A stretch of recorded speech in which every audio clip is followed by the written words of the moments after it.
אנחנו באים. אנחנו באים. אנחנו באים לעזה. אנחנו באים ללבנון.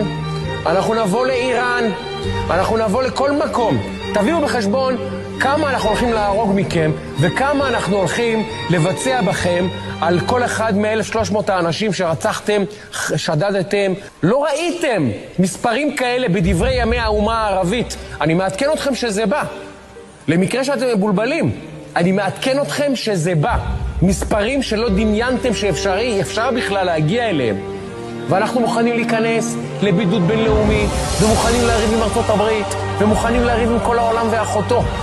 כמה שנצטרך עד שכולכם, כולל כל התומכים שלכם, תעלו לפגוש את אללה, אנחנו נהרוג. שיהיה ברור.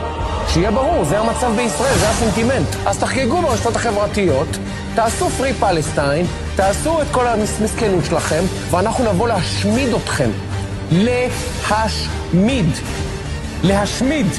תעבירו את זה, תריצו את הסרטון הזה, שיראו כל החברים שלכם מה אנחנו עומדים לעשות לכם.